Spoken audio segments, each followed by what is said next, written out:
En las elecciones presidenciales de diciembre de 2006 se cometió un fraude masivo, descomunal, pero ese fraude comenzó muchos años antes. Cuando Chávez se lanzó a la presidencia en el año 1998, prometió cambios, prometió acabar con la corrupción, prometió resolver los problemas de los venezolanos y el país le dio una oportunidad. Pero en lugar de hacer eso, se dedicó a promover un modelo castrocomunista, a perseguir a la oposición, a exportar un modelo contrario a la identidad nacional por toda América Latina, y eso le fue quitando respaldo popular. En realidad, el fraude del año 2006 comenzó con la Asamblea Constituyente. El verdadero objetivo de la Asamblea Constituyente no era redactar una constitución, era acabar con los poderes públicos y sustituirlo por funcionarios afines a la revolución. De esta manera, tomó el control de todo. Con el poder legislativo en la mano, promulgó leyes que restringieron la libertad de expresión, la libertad económica, la libertad de protesta. Paralelamente, el régimen creó unos grupos paramilitares armados, protegidos por el Estado, con el objetivo de amedrentar a la oposición, inclusive atacarlos con las armas. De esta manera se fue creando un ambiente donde se fue destruyendo la democracia, la libertad, la libre expresión. El control de PDVSA le suministró al régimen una chequera inagotable para financiar sus proyectos internacionales, pero también para promover su proyecto personal, no el beneficio del país. El control del Consejo Nacional Electoral le permitió al régimen imponer una cantidad de condiciones inaceptables que invalidan cualquier elección.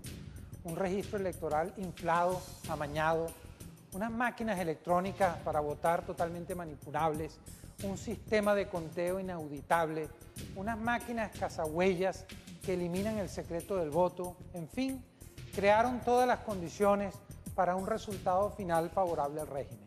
Y la prueba de que el Consejo Nacional Electoral nunca fue imparcial y siempre estuvo subordinado al gobierno es que quien fuera presidente del Consejo Nacional Electoral ahora es nada menos que el vicepresidente de la República. El grupo de investigadores de la Universidad Central de Venezuela, que yo coordino, comenzó a examinar particularmente las deficiencias que tenía el registro electoral. Y efectivamente determinamos que el registro tenía enorme cantidad de irregularidades, especialmente desde el momento en que el mismo pasó de 11 millones de electores en el 2003 a 16 millones en el año 2006. Ese registro tenía una serie de problemas que fueron denunciados públicamente por distintos medios, especialmente en lo que se refiere a electores con doble, 3 y 4 cédulas de identidad, a la nacionalización de extranjeros como venezolanos sin cumplir los requisitos, problemas en la identificación de los electores, problemas en su ubicación física y problemas en las fechas de nacimiento que se repetían e incluso enorme cantidad de personas que vivían en el mismo lugar. Se ha explicado que 1.300.000 personas no tienen dirección y uno no entiende cómo se distribuyen en los cuadernos electorales, dónde va a votar tal cantidad de personas, y esa afirmación procede de la misma fuente del CNE, en la persona de su rectora que maneja estos temas. Por otra parte, nadie ha dado explicación sobre cómo eliminaron las personas que tienen 2 y 3 cédulas de identidad y cómo nacionalizaron a tal cantidad de extranjeros. Hay un hecho notable que se observa todavía en el registro que cerró en noviembre de 2006, que se refiere a que 1/3 de los municipios, del total de municipios del país, tienen más votantes que población, lo cual significa que hay una enorme migración de votantes y que se estableció que 1.565.000 personas fueron migradas. Como consecuencia del trabajo de auditoría, entre comillas, que hizo el CNE, aparecen 1.339.123 nuevos electores y fueron borrados 106.000 personas. Ese crecimiento de 1.339.000 nuevos electores que se inscribieron automáticamente al sacar la cédula de enero a noviembre, se distribuyeron especialmente en los estados Anzoátegui, Aragua, Bolívar, Carabobo, Región Capital, Miranda, Táchira y Zulia. Es de hacer notar también que 1.270.000 personas, sus registros fueron cambiados sin solicitar permiso del titular. Fueron cambiados los nombres, las direcciones, los apellidos e incluso las fechas de nacimiento. Pudimos registrar con las cifras oficiales del CNE que 178.000 personas se les cambió la fecha de nacimiento.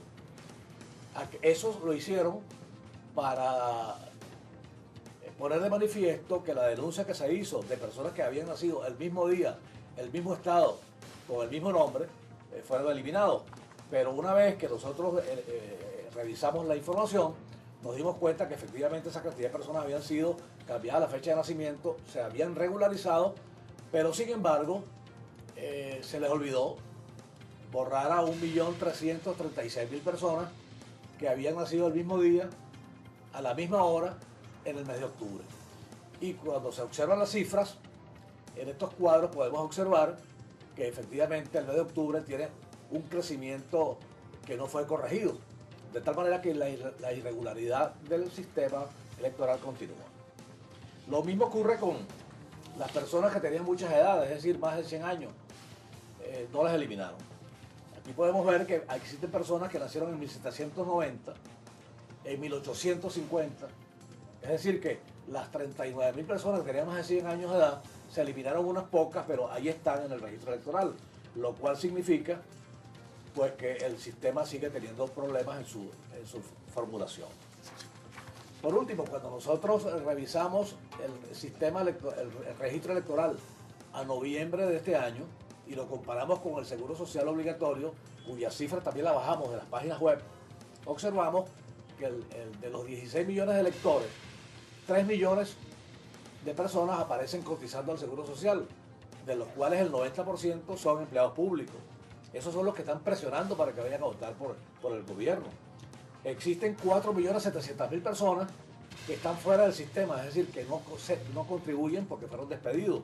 Y 8 millones de personas que no aparecen en ninguna parte, cuya edad promedio son 40 años y que si le sacamos los estudiantes nos quedamos con 5 millones de personas que presumiblemente pueden ser votos virtuales. Cuando vamos al tema de la estructuración de las mesas de votación, por ahí se ha dicho que hay más electores de la oposición, más miembros de mesa del gobierno que de la oposición. Pues nosotros también hicimos una comparación de las 590.000 personas que son miembros de mesa y los comparamos con la lista Maíz Santa. La sorpresa es que 322.000 personas pertenecen al grupo oficialista y 124.000 a los opositores. Es decir, la proporción es 3-1. Eso significa que no vamos a conseguir en las mesas electorales con que los miembros de mesa están en una proporción 3-1, es decir, triplican a los miembros de la oposición. Esto es muy peligroso porque desde el momento en que se seleccionen las cajas muestras para auditarlas, ¿quién va a elegir, quién va a hacer la selección de las cajas al azar? Seguramente gente del oficialismo. Y una vez seleccionada la mitad de las cajas para ser auditadas, los miembros de mesa del gobierno van a saber qué cajas no van a ser auditadas y con una llamada telefónica o un T-Motion o cualquier mecanismo electrónico les informa a los centros de votación que esas cajas están disponibles para meterle voto virtual.